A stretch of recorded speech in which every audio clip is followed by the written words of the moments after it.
All right, welcome to EETF 51. My name is Patrick, and with me tonight, I have Nick back. How are you, sir? I'm good. Thank you for having me again, Patrick. Always a pleasure. I also have Mike Drew. Hello. Hello, thanks again for having me, and I'll try to stop saying that because every episode I sound the same, so I apologize. That's okay. And back on the show, we have Hector Contreras. How are you, sir? Hi. Good. How are you? Good, thanks. And I know you are joining us on short notice, so thank you for that. It's much appreciated. Hey, my pleasure. I loved when I'm available and I can just jump right on the laptop and open up and without any preparation, just be off the cuff. Yes, so buyer beware. Yeah, exactly. I apologize to everyone that's listening. Oh, no, please don't. Please don't. I'm just happy we get Hector after dark. That's all I'm going to say. Yes. I'm just so happy we get that. Yes. Okay, so usually we would jump right in with the movies, but I do have two bonus questions for this episode. So the first question would be, which big movie have you never seen? So we can start with Nick. What do you have in mind? So I'm like the film person around here. Like I have a film degree. I've seen thousands of movies. I run a movie club. I've written about movies. I've taught film studies. This was actually a hard question, but I had to go to Letterboxd because there's a way that you could sort to see what are the biggest movies in terms of popularity or critical acclaim. And I wrote a dozen down, and I'll give you a few of them afterwards, Patrick, if you want. But Okay. One that I'm kind of surprised that I have not seen is The Green Mile. Okay. I was about 10 when that came out, and I think I was too young, of course, to see it, but also it's a 3-hour movie, and, I think that's probably the reason. It's a pretty decent adaptation of a Stephen King book. It's not amazing, but I'd say it's good. Yeah, it's a Best Picture nominee, and it was a big hit. I remember when it came out, they had like the 2 VHS edition, and I always was impressed. I'm like, oh, a movie has 2 VHSs? They're not getting around anymore. Yeah, they are going for it. Absolutely. And this is when DVDs were a thing, by the way. So, Yes. but yeah, that's probably the biggest one. But I'll just list a few others. RoboCop, I've never seen. I've never seen Master and Commander, Baby Driver, Nomadland, Paris, Texas, Barry London, Life of Brian. Ooh, Life of Brian. There are a couple in there that don't belong with the rest of the list, Yeah. like Baby Driver. Who gives a shit? Oh, well, I do really like the director. Edgar Wright? Yeah, Edgar Wright. Yeah. And the music is good on that too. Yes, but Ansel Elgort cancels him out in this Well- case, I'd say. Also, Kevin Spacey's in it too. So, Oh, yeah. Oh, shit. Wow. Okay. Yeah. Wow. That's That was like the One, last two. big one he did before it was like bye-bye career for Kevin Spacey. I think. I think it was, right? yeah, I think it was. Because he did a couple like smaller movies or movies that weren't really well received, but that was like the biggest one I think I at least I remember seeing. Baby Driver. It was all right, but, nothing special, honestly. It was okay. Everyone I know really liked it, and they're like, I know what my blind spots are with years because of different things like moving or grad school or things like that, or too young. So, like, I kind of looked at it. I was like, oh, well, okay, this makes sense why I didn't see this or that. And yeah, that's just some of the movies. But The Green Mile is probably my biggest oversight. Barry Lyndon is surprising Yeah. from a film student. Can I give you a hot take? Oh, that's true. You don't like Kubrick. I remember that.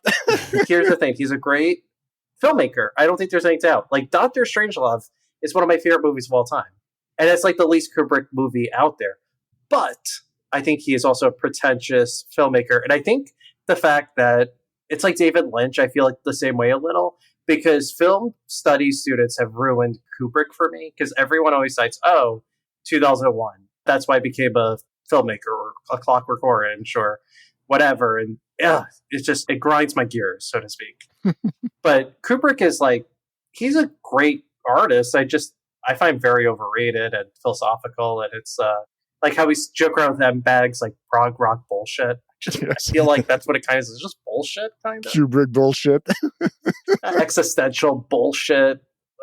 That's like has to be 3 hours, no matter what, it seems. He's the Lou Reed of filmmaking. Oh, sorry. Did I say that? Yeah. Oops. Sorry. Yeah, with you. Piping hot takes tonight. Jesus. And we are barely 5 minutes in. Hector, go ahead. Sorry. There are a couple Kubrick films that I didn't see, I still haven't seen.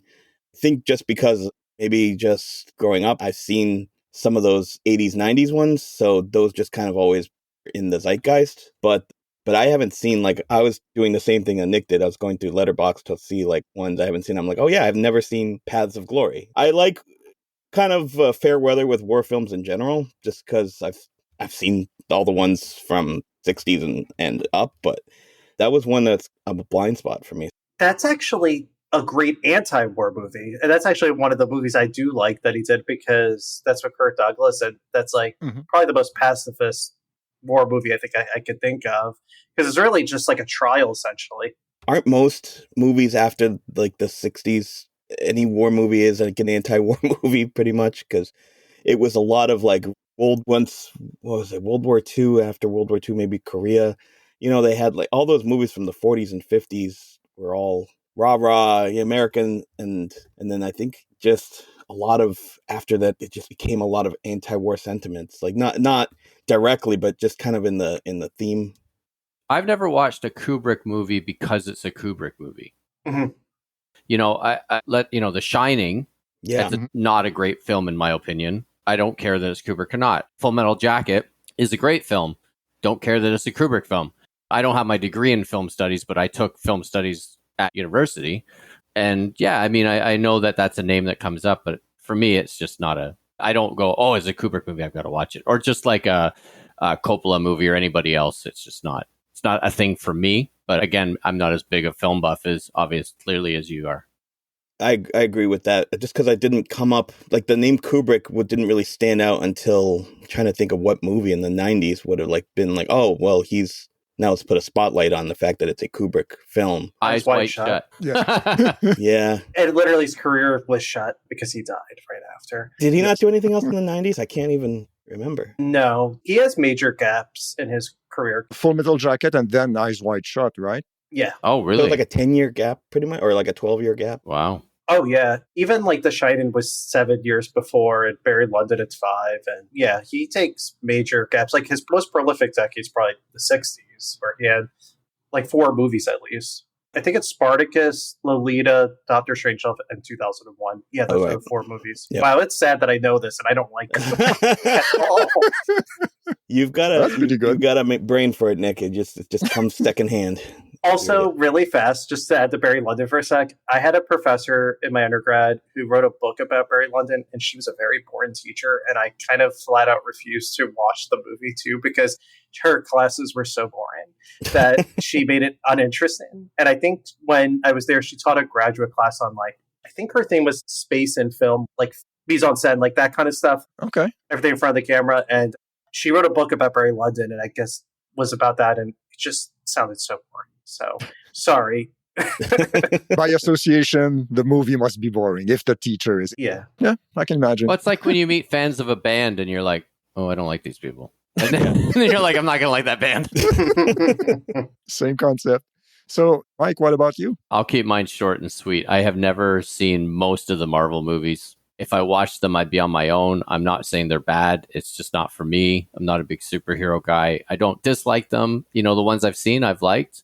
But I just don't go out of my way for it because to be honest, I'd rather see a really good comedy, or I'd rather see a drama as well. And I know that those things can be both, but it's just not something that really interests me that much. So I'm all with you, Mike, because to me, I miss in Hollywood where you'd have like a good studio movie. I think there's a lost art to that. I think we're starting to slowly see that now. Yeah. Because movies like The Flash, which I'm sure we're going to talk about later, even like Ant-Man 3, like they kind of tanked at the box office. So there's definitely a decline in superhero movies. And when I tell people in my movie club and friends and whatever, it's like genres, they always have ups and downs. And there's always going to be like a downhill spiral at some point with genres. That happens all the time. It's just the fact of life. And I think it's sort of on the decline right now.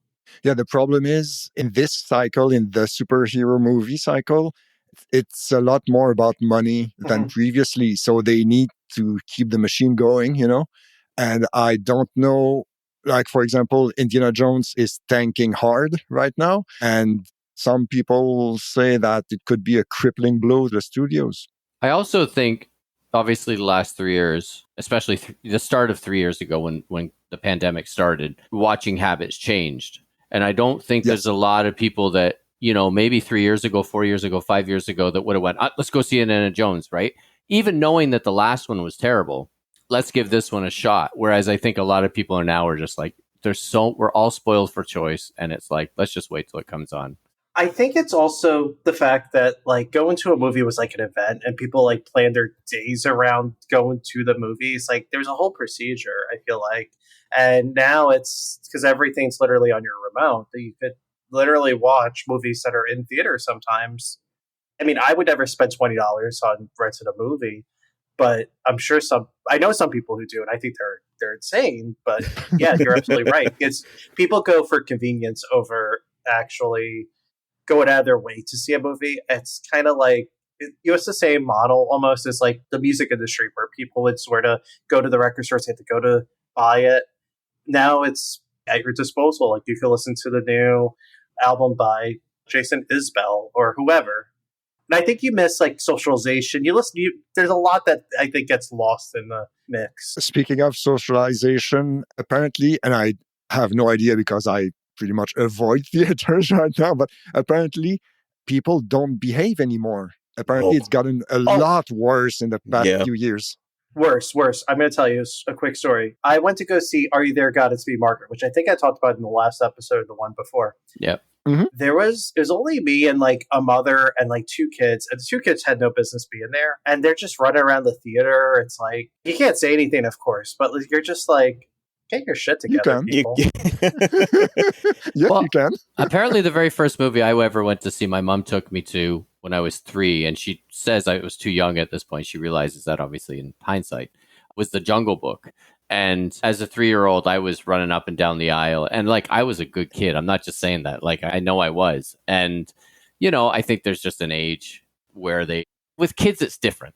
And I connected with what Patrick said because I was thinking more of adults. It's just like. With these? Yeah. Oh, well, there you go. Yes. And by these, it's a phone. Yes.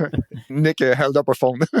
Yeah, it's kind of scary when you think about, like, I had seen a lot of films because my parents had the HBO Showtime package, and I was kind of lucky that they get to watch as many movies, but, I was interested in movies, and then I was just watching movies on TV, and definitely movies I shouldn't have been watching, but they at least knew better, at least in the theater. It's strange when you see, like, I've seen a handful more of movies that parents bring their kids to, and I feel nervous. I saw Slither. Do you anyone remember that movie Slither with I think in 2005, and it was like a horror movie with little slugs, and it was bloody and gory, and there's 2 kids that are under the age of 5 that I just get nervous. Like, I don't know what to do here. I can't stop thinking about it. And it was like, it's stuff I didn't pick up on the movie because the whole time I'm concentrating, like, oh my God, please cover his eyes or something like that. He can't see this. Oh, Hector, I went to go see John Wick 4 a few months ago, and there's Stop it. Really? Yes, no, I kid you not. There was a family, like, they must have been a group of 10, and, like, 2 of the kids could not have been more than, like, 8 years old. I'm thinking, like, you're watching this 3-hour violent Keanu Reeves movie? Like, what is going on? And it was like a packed theater, but still, yeah. Wow. There was one time I saw Machete, the Danny Trejo, and there was a family there. I knew there were a couple kids, but then all of a sudden I heard a baby crying. Like, it's just, I don't like his baby's really gonna pick up on any of this, but it's still just, I understand, from a family perspective. Yeah, of course, it's tough to get a babysitter. It's tough to do all this, but again, they were trying to really hone in on the fact that, like, you can wait for streaming and wait for DVD. I think at that time it still was kind of fresh, but I mean, it was like, they introduced Redbox, they introduced, movies you can stream on streaming packages or whatever it is. But it's just, I don't know. It makes me nervous. So I think there's a theory behind that because, like, movies usually, when they came out in theaters, these usually was a minimum of 3 months before it got to home video. Yeah. Right. Mm-hmm. But then it was really like 4 or 5 months. Right. And then it took but the time it went from theaters to HBO, probably like 9 months. Right. Showtime, HBO, whatever. Now they do it so quickly. That's why a movie like Elemental or The Flash, they tank or they don't make as much money because parents say to themselves, okay, it costs a lot to go to the movies. It costs an arm and a leg to get anything at concessions. we're Right. just going to wait for Disney Plus or Max. And it's like they kind of created their own catastrophe in that way, like financially. Yeah. That's true. But I will blame the teenagers for always ruining the movies from nowadays. Yes. Oh, yeah. I agree. Let's not mince words. I saw, what was that movie that Justin Long, the horror movie that Justin Long was in recently? Barbarian? Barbarian, yeah. So I saw Barbarian, and that just invites a young audience of just people just screaming at the screen, which is, it's part of the whole package. It's part of the whole thing. You should expect that if you're going to go see a horror movie, especially if you're going to go get like a 10 o'clock showing or 9 o'clock showing. But yeah, sometimes they just do it on purpose because it's just, teens just scream at the screen and there's nothing going on. They just scream at Their phone. their phone or, whatever. Yeah, I don't know. I just don't remember it quite like that as a kid, but, you just notice it more. And I hate to sound like that cranky old coot that's Nick waving his cane in the air like, be quiet, I'm trying to watch my stories. Back in my day, I called it the pictures. Yeah. So, Mike, do you have other movies in mind that you haven't seen? No, I mean, I think in the last episode I mentioned The Fast and the Furious as well. I haven't seen any of them. I've seen the first one. Okay. What is wrong with you people? Don't get it. I'm kidding. I saw the first one and I was like, this is Point Break. I've already seen this. And I was like, I didn't need to see any other ones after that. But then I heard it's a lot different. So I don't know. So, Hector, what do you have for movies that you've never seen? Big movies. I'm looking through the list. There are a couple like Oscar movies that I'm surprised I've never seen The Pianist with Adrian Brody. Oh, okay. It's awesome. I also have never seen The Piano with Holly Hunter. I guess I just don't watch piano movies. Yes. I haven't seen, there's a bunch of Kurosawa that I've never seen. I own Ikaru because I like that movie a lot, but I have never seen Ran. And that's like... Oh, that's the King Lear one. That's really good. Yeah. Sometimes with historical stuff, I have to be in the right mood, and it just, for whatever reason, never been in the right mood. It's also pretty long. That's also a deal breaker. That can be a problem. That's true. Anything else in mind? You know what I haven't seen it's been on my list for a long time, but just know it's such a bummer, is Grave of the Fireflies. Oh, yes. That's a really good movie. I've heard everything about it, and I just it just seems like such a bummer. But it is on my list. Like, I gotta see that. It's like Yeah, it is, and it's good. It's good, yeah. Everyone said it's great. For me, 2 titles jumped in my mind when I remembered that question. The first one is, okay, that gotta, backtrack a few years, but I've never seen E.T. Wow. What? Yeah, no joke. You had the 40th anniversary last year. Was it last year? Yeah, it was last year. Last year. Yes, but I mean, it's too late now. It's not too late. It's still on video. They didn't burn all the copies, Patrick. That little alien dude still makes me cry. Like, we did it for my movie club. That was the first movie we did this year.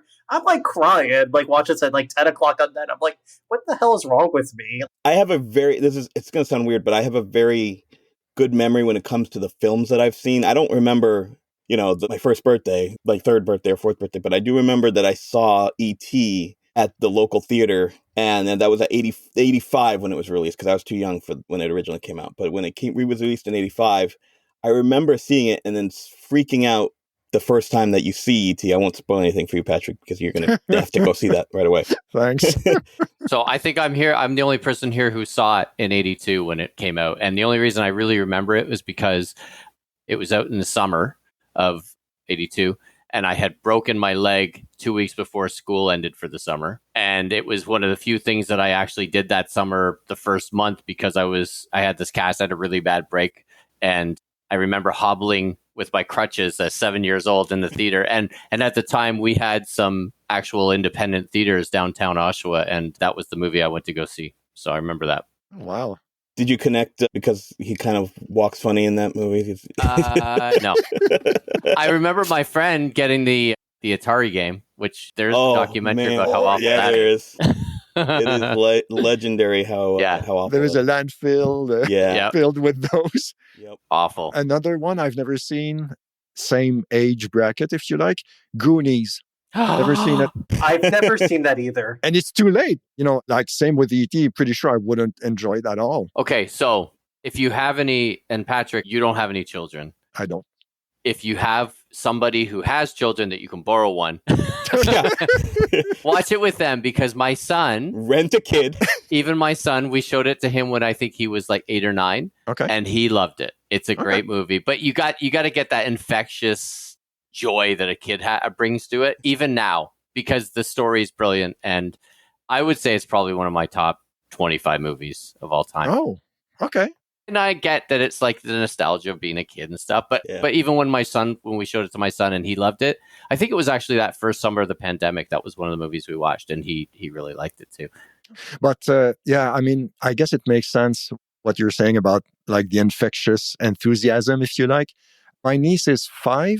I guess I would need to wait a few years, Give her a few. Unless I want to see her freak out like Drew Barrymore did. Well, there's a couple swear words, right? Like not many, Okay. but there's like one of the characters, Chunk, who uses some colorful language. Corey Feldman uses some colorful language. And it was funny because I've showed it to kids in my class before, like a year-end movie, because a lot of them actually haven't seen it, and they all love it too.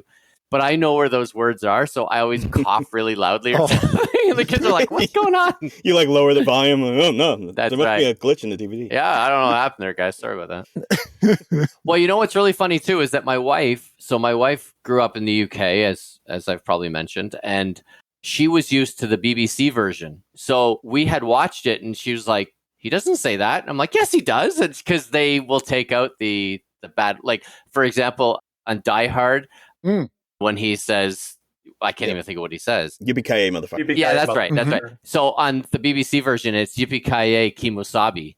So when she first saw the real version, she was like, wait, what? Like, so it's funny how it connected like so differently in different places too. So I knew about the Mr. Falcon deal with that line. Yeah, you know? Mr. Falcon, yeah. right. But the Kimosabe, this first time I heard that one. Yeah. Yep.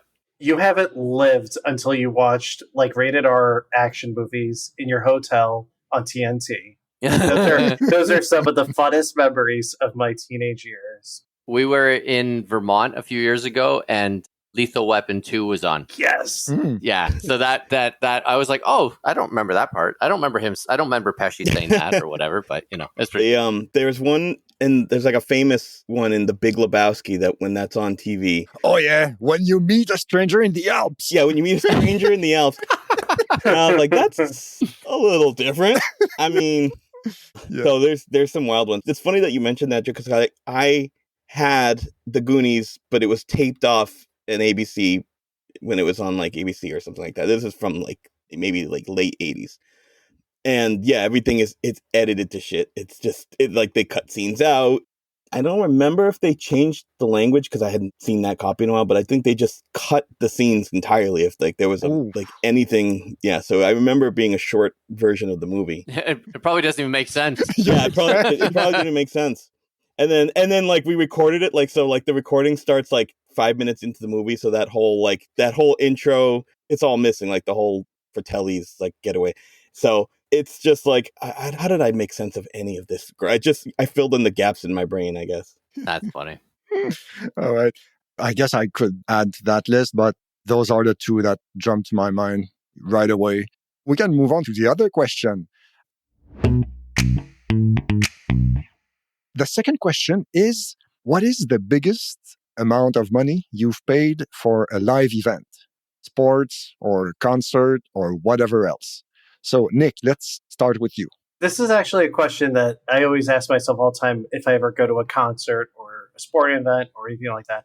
My limit, I don't know about anyone else, is always $250. $250 is the most I will ever pay for a ticket. And then anything after $250, it's like an all-time favorite band or a once-in-a-lifetime kind of sporting event that I'm like, oh, shit. Or a happy ending at the end. Yeah. Well, you know, that's an event. That's an event right there. It's like 3, 2, 1. Okay. Anyway, so I was trying to think of like what I actually spent the most on, and I think the most money I spent on a ticket was when I went to the 2019 Rock and Roll Hall of Fame induction at the Barclays Center a few years ago, and I think I paid a little over $250 for the tickets, but they were like near the floor. And you know, Barclays Center, I don't know if you guys have ever been there. It's in Brooklyn. It's a lovely theater, and it's so nicely air conditioned. And yeah, we saw like you saw so much, like of the industry people. And yeah, that's the most I've personally ever spent myself. I mean, I'm sure there's like probably like a baseball game that my dad, when it was like, I think went to one of the World Series games in the 2000s, but I don't remember how much he paid for it because when you're a kid, you don't think about those kind of things. But me personally, that's probably the most I've spent on a ticket so far in my adulthood. All right. Mike, what about you? The most I've ever spent, so not including this, in 2019, I went to a Toronto Maple Leafs game. A friend of mine had won some tickets, and the face value was $360, I think. Canadian? Canadian. I mean, that's, and they were good seats. They weren't the best seats. Like, it's ridiculous how much those tickets cost. But the most I've ever paid, I think I paid around 200 Canadian, or was just shy of that. And I think it was the last Buffalo Bills game I went to. I know it was one of the Bills games, and I think, pretty sure it was the last one. They played the Patriots. Again, I think that was 2019 as well. Yeah, so I paid just, I don't know what that would have been in American at the time, say 150, something like that. Were those good tickets, the Bills game? Not great, no. I mean, they were at one of the end zones. They weren't the top level. I can't remember how Rich Stadium, or whatever it's called now, is configured. They were okay. They weren't great. Like, it wasn't like I was going to, hear Brady's calls from there by any stretch. But I mean, that was the most, and it was probably because it was, Tom Brady and the Pats, right? And that's a divisional game as well. So I think we bought them off StubHub, and I think it was about $200 Canadian. So Okay. So Hector, what about you? It was recently, last June, I went to see Paul McCartney, and I budgeted for this. So I didn't think it was this much until I actually had to pull up the order slip just now just to see how bad it was. But it's it says order total $924. That was for 3 seats because I took my daughter and my wife. Right field box. So it was pretty close to the stage. So I'd never spent anything to that point, but I was like, I have to see Paul McCartney. I'd never seen him before. I would like my daughter to see Paul McCartney just because I'm a Beatles fan. I'd like her to at least see and be like, grow up and be like, I got to see a living, Beatle before, they're all gone. So. And you sure as shit are not going to see Ringo. Yeah. not for $300. Not for that Get much. that. No. Exactly. I mean, like all the all-stars in his band would have to be there and put on their own shows.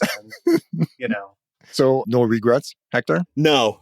I mean, it was so amazing to see the audience sing along with all the songs. They turned the lights off and everyone you could just hear a string of voices throughout the whole. It was at Fenway Park, and you could just look around and just kind of just hear it echoing throughout the whole park.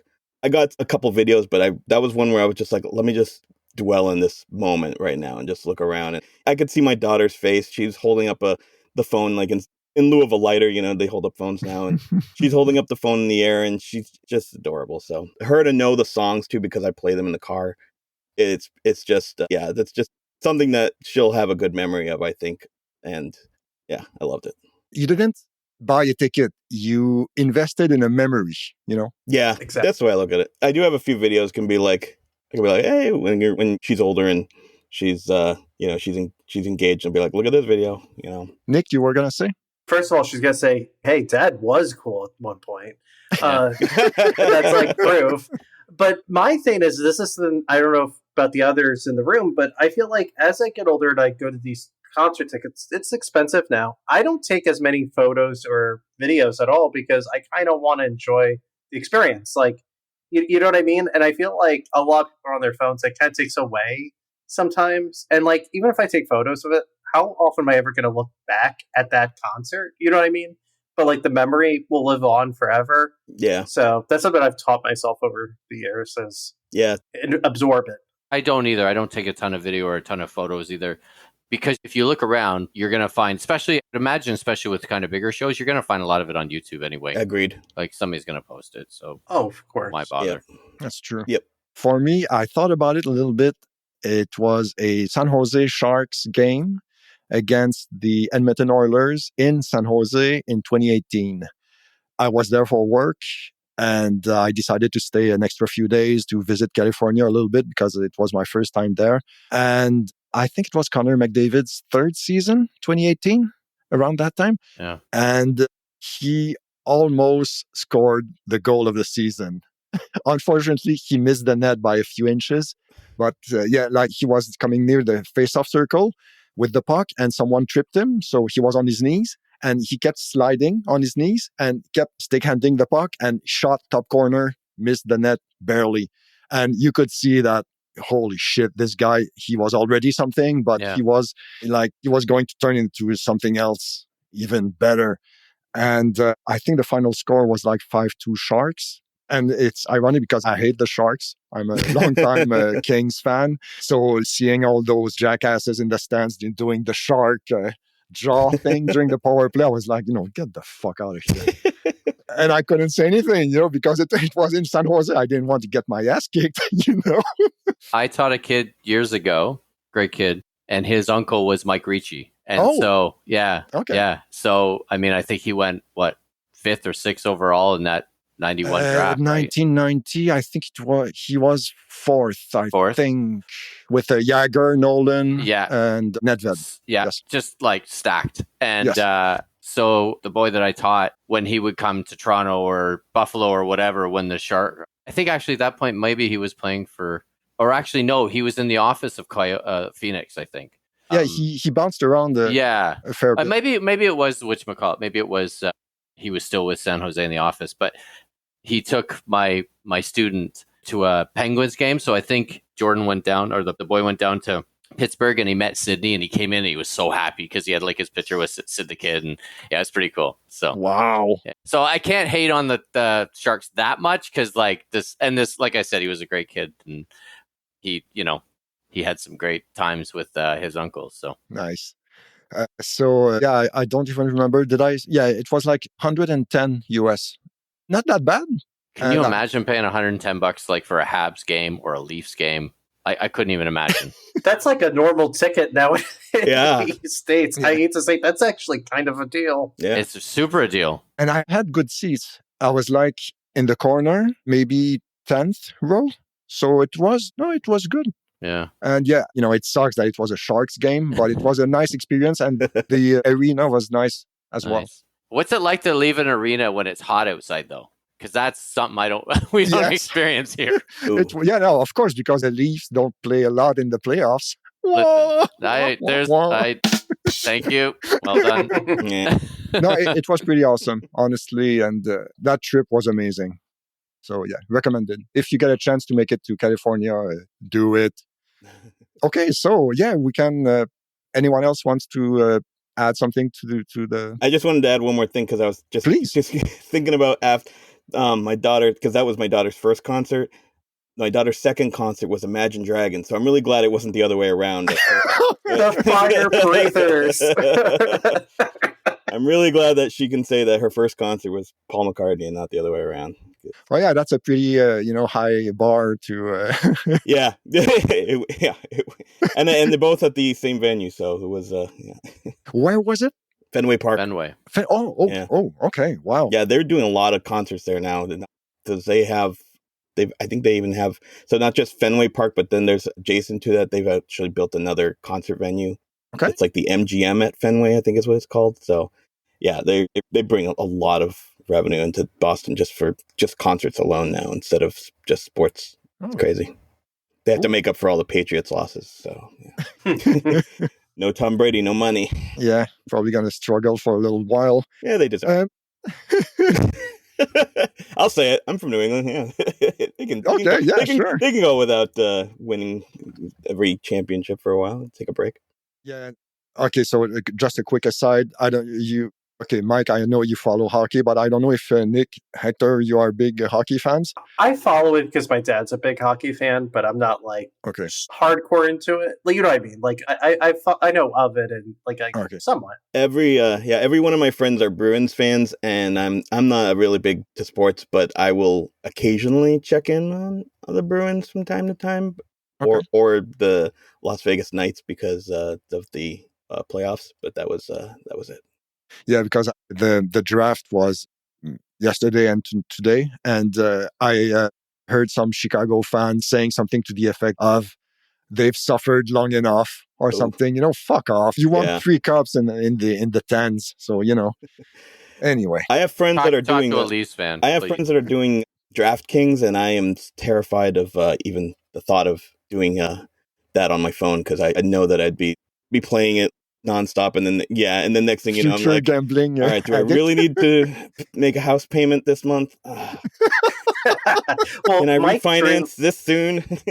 Mike Drew knows this because we're both big wrestling fans, but they now have that with wrestling DraftKings, and to me, that's like the dumbest fucking thing you could ever bet on is wrestling. Because first of all, it's scripted, but also but some of the things that they'll bet on, Mike, and you can back me up on this, Mike, if you know what I'm talking about. I haven't looked, but I know they do it. Yeah. Who gets the first pinfall? Who's gonna get disqualified, or what happens? It's like, okay, the people that know wrestling knows things can happen that could change at the drop of a hat, or someone gets injured. I don't know. It's like the dumbest thing ever. It's like gambling on The Bachelorette or something. Like, it's like. But in Vegas, you can do that. You can gamble on anything. They're like, nothing is safe there. So it's crazy. It blows my mind. And they pimp it out, especially on AEW. And I'm just like, no, get the fuck out of here. Yeah. Sorry, Patrick. I didn't mean that. I think you got your explicit rating. Every episode, just in case, I check that box. Explicit content? Yes, sir. Click. I don't curse usually, so when I curse, it means something. I just imagine you guys do a completely clean episode, and it's like, oh, I need something to put in here, and then you just at the end just go, fuck. This episode's called Kimasabi, so it's all good. There you go. Yes. Yeah, that's true. Mr. Falcon in the Alps. Okay, so this is the end of part 1, EETF 51, and join us for EETF 52. Thanks.